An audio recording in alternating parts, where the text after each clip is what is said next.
नमस्कार, मैं सुनीता राजेश्वर, अध्यक्ष बनी। आज अखबार में एक खबर है, जन्म देने वाली माँ नहीं, जन्म देने वाली महिला नहीं, जैविक माँ, डीएनए से खुलासा।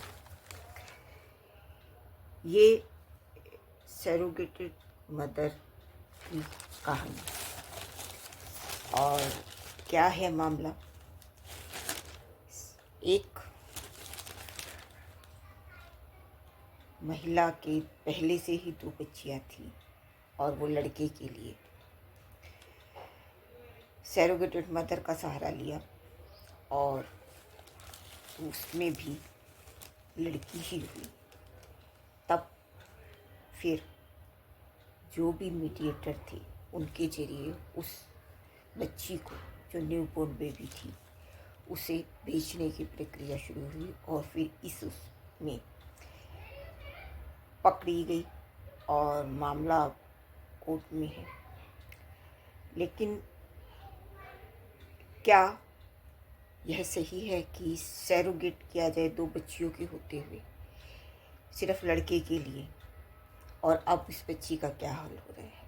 इसीलिए मैं हमेशा सरोगेट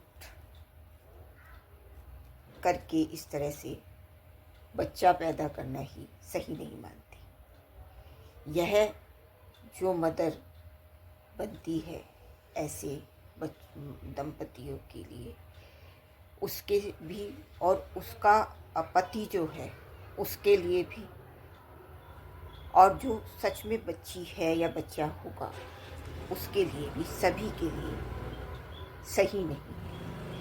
समाज में भी यह स्थिति सही नहीं है। मैं बार बार इस मुद्दे को उठाती रही हूँ। नवरात्रे चल रहे हैं और यह मामला कोर्ट में है। अब मामला क्या है कि पता चल गया है कि जिसे कहा गया था कि इससे सरोगेटेड मदर ये हैं, वो नहीं पाई गई। अब जिन्होंने लिया था, सरोगेट कराया था, उन दंपति का डीएनए टेस्ट में क्या आता है यह देखना बाकी है। लेकिन समस्या फिर वही है कि एक तरफ हम नवरात्रे मतलब माँ के,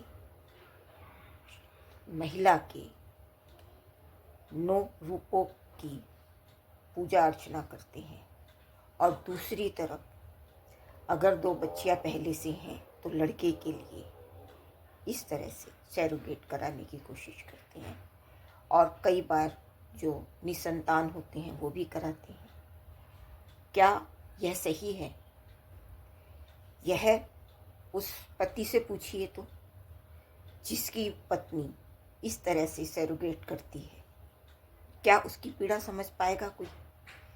या उस महिला से पूछिए जो इस तरह से अपना वो देता है पुरुष को किसी और के लिए, क्या उसकी पीड़ा कोई समझ पाएगा?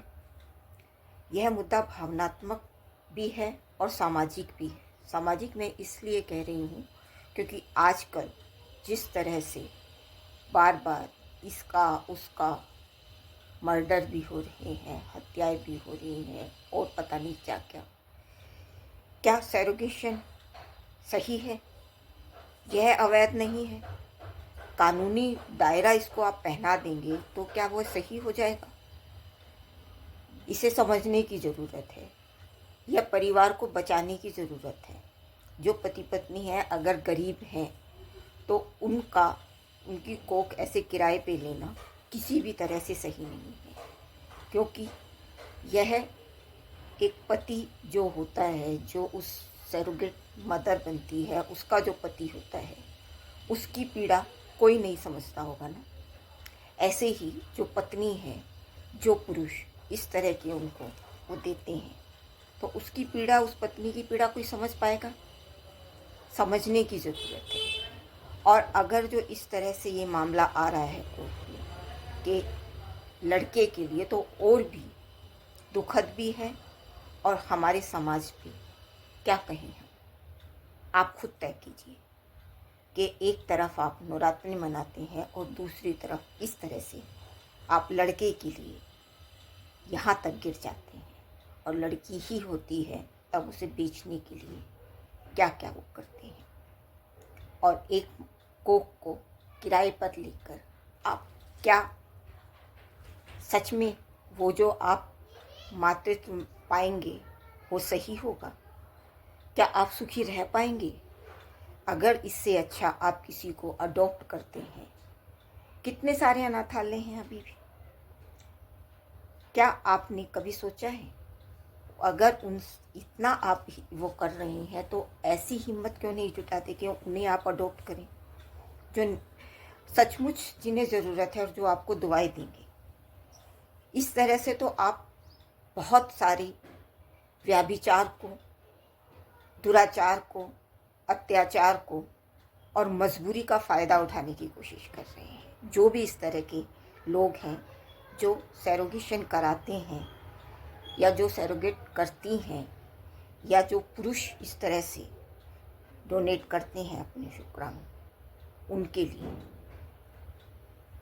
सरकार को इस बारे में सोचना चाहिए। यह सही नहीं है, किसी भी तरह से सही नहीं है।